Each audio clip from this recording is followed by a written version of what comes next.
Assalamualaikum warahmatullahi wabarakatuh. Jumpa lagi anak-anakku kelas 9. Kali ini kita akan melanjutkan pelajaran PPKN yang kemarin kalian sudah bahas di minggu-minggu yang lalu, yaitu tentang keberagaman dalam bingkai Bhinneka Tunggal Ika. Kali ini kita akan membahas tentang bentuk-bentuk keberagaman masyarakat di Indonesia.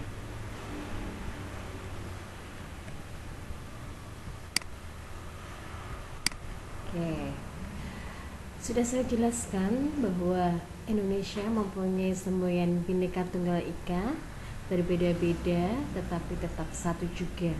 Kebinekaan itu berarti keberagaman, disebabkan karena berbagai faktor seperti kemarin sudah kalian pahami, maka mengakibatkan Indonesia menjadi salah satu negara yang mempunyai keberagaman dalam banyak hal. Bisa saja kalian sebutkan contohnya, yaitu suku, kesenian, ras, adat istiadat, agama, dan masih banyak lagi. Kesenian pun bisa dikupas lebih dalam lagi, bisa terdiri dari lagu daerah, busana atau pakaian tradisional, senjata, rumah adat, dan lain sebagainya. Nah, untuk kali ini mungkin kalian sudah paham tentang agama, kesenian. Kita akan bahas yang mungkin kalian belum terlalu menguasai atau belum terlalu memahami, yaitu tentang keberagaman suku. Dan nantinya akan ada satu lagi keberagaman tentang sistem kekerabatan yang mungkin juga merupakan hal yang baru untuk kalian ketahui. Nah, pengertian suku atau etnik, biasanya disebut etnik, itu adalah sekelompok manusia yang memiliki kesatuan budaya, yaitu budayanya biasanya sama dan terikat oleh identitas tersebut. Biasanya memiliki kesatuan bahasa yang sama, ya. Jadi bahasa atau budayanya yang sama. Jadi belum tentu harus kulit putih semua atau enggak, ya. Jadi perbedaan dengan ras, ya, suku dengan ras, ya. Kalau ras itu berdasarkan ciri fisik, ya, persamaan berdasarkan perbedaan berdasarkan ciri fisik. Jadi biasanya kalau ada ras mongoloid ditandai dengan warna kulit yang kuning, mata sipit. Tetapi kalau suku bukan berdasarkan fisik, tetapi sekelompok manusia yang memiliki kesatuan budaya, dan biasanya mereka mempunyai bahasa yang sama karena mereka menjadi satu kelompok di daerah tertentu yang mengembangkan kebudayaan mereka sendiri. Nah, ciri-ciri suku yang membedakan antara satu suku dengan suku lainnya itu bisa kita lihat dari bahasa daerah yang mereka miliki. Nah, makanya Indonesia mempunyai bahasa daerah yang banyak sekali ragamnya, dimulai dari Pulau Sabang sampai Merauke. Terbukti mereka mempunyai bahasa daerah yang mereka kembangkan sendiri-sendiri. Contohnya saja bahasa daerah, bahasa Jawa, bahasa Batak, bahasa Madura, dan lain sebagainya. Ada juga adat istiadat, dan mereka juga mengembangkan adat istiadat mereka sendiri, seperti ngaben, dan lain sebagainya, banyak sekali. Terus sistem kekerabatan yang nantinya akan kita bahas, ya. Terus kesenian, kalian juga sudah tahu ini, sudah pernah belajar ketika di sekolah dasar. Dari lagu daerah kalian sudah tahu lagu daerahnya apa saja, apuse, ampar-ampar pisang, dari rumah adat, dan lain sebagainya. Masih banyak lagi, ada senjatanya, rencong, celurit, dan lain sebagainya.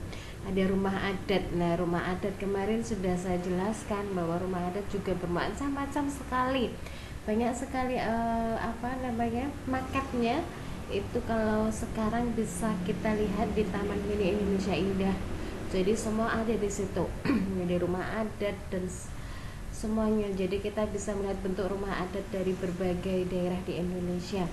Kemarin juga sudah saya jelaskan bahwa rumah itu berbeda bentuknya dari daerah satu dengan daerah lain, juga dipengaruhi oleh kondisi alam. Kemarin sudah ada yang bisa menjelaskan bahwasanya rumah di Kalimantan kenapa kok bentuknya tidak ada panggung, seperti panggung ada dibatasi atau kolong di bawahnya, karena memang sesuai dengan kondisi alam untuk membatasi atau menghindari dari bahaya binatang buas, karena di daerah itu masih banyak hutan gitu ya. Oke, nah kita akan bahas tentang sistem kekerabatan ya, karena memang mungkin baru ya, harus kita pahami satu persatu, kita pelan-pelan saja ya. Sistem kekerabatan masyarakat Indonesia bermacam-macam ya. Jadi karena adat istiadat yang mereka kembangkan, mereka juga mempunyai sistem kekerabatan sendiri. Satu yaitu parental. Kalau saya lebih suka membuat mudah menghafalnya. Parental itu dari kata parents, orang tua. Jadi menarik keturunan dari garis keturunan ayah dan ibu. Jadi ayah dan ibu sama, atau kedudukan perempuan dan laki-laki sama atau setara.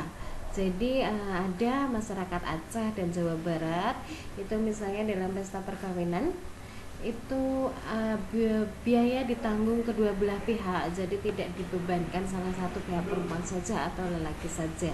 Atau mungkin bisa aturan ini atau kebiasaan ini berbeda setelah ada rembuk atau musyawarah sebelumnya, tetapi adat kebiasaan di daerah ini yaitu kedudukan perempuan dan laki-laki adalah sama. Yang kedua yaitu patrilineal. Kalau saya bilang seperti itu ya, jadi menarik garis keturunan ayah, patrilineal. Jadi kedudukan laki-laki lebih tinggi dibandingkan perempuan ya. Jadi kalau di Indonesia ada di daerah Palembang dan Batak, itu ketika ada atau melangsungkan upacara perkawinan, semuanya biaya perkawinan dimulai dari lamaran, tunangan, dan sampai acara pernikahan itu biaya ditanggung oleh pihak laki-laki, seperti itu. Atau mungkin tidak seperti ini ketika ada rembuk atau musyawarah sebelumnya, mungkin bisa berbeda, tetapi kebiasaannya seperti ini. Terus yang ketiga yaitu matrilineal. Matrilineal yaitu sistem kekerabatan yang menarik garis keturunan ibu. Nah, kedudukan perempuan lebih tinggi dibandingkan laki-laki, jadi memang ada perbedaan ya, ada perbedaan peranan atau kekerabatan, sehingga ketika contohnya ada upacara perkawinan, itu biaya perempuan ditanggung dari pihak perempuan, dimulai dari lamaran dan sebagainya ya, seperti adat yang ada di daerah Minangkabau. Jadi pihak perempuan yang harus mempersiapkan modal untuk menikah atau menyiapkan segala sesuatunya, dari lamaran, dari prosesi lamaran, tunangan, lamaran, menyiapkan segala sesuatunya. Bahkan mereka ada yang menyediakan mas kawin kalau kita bilang, atau kalau orang Jawa serah-serahan gitu, itu ada yang berupa kerbau atau semacamnya seperti itu. Nah, sementara cukup sekian dulu dari Bu Fitri. Jadi nanti kita lanjutkan lagi untuk mempercepat pemahaman materi. Untuk tugas hari ini silahkan kalian untuk membuat mind mapping bentuk-bentuk permasalahan atau konflik yang terjadi akibat keberagaman Tentunya perlu kalian pahami bahwa keberagaman yang kita miliki itu sebuah karunia Tuhan yang Maha Kuasa dan merupakan kekayaan yang harus kita banggakan, yang tidak semua negara memilikinya. Jadi kita harus bangga dan saling menghargai atas keberagaman ini yang menjadikan negara kita, negara Indonesia menjadi kaya raya dalam berbagai hal. Silahkan tugasnya nanti dikumpulkan, terus tentang mind mapping tentang bentuk-bentuk permasalahan yang ada di Indonesia silahkan dikumpulkan di Google Classroom ya. Jangan lupa silahkan komen dan like, subscribe YouTube channel Bu Fitri. Terima kasih. Wassalamualaikum warahmatullahi wabarakatuh.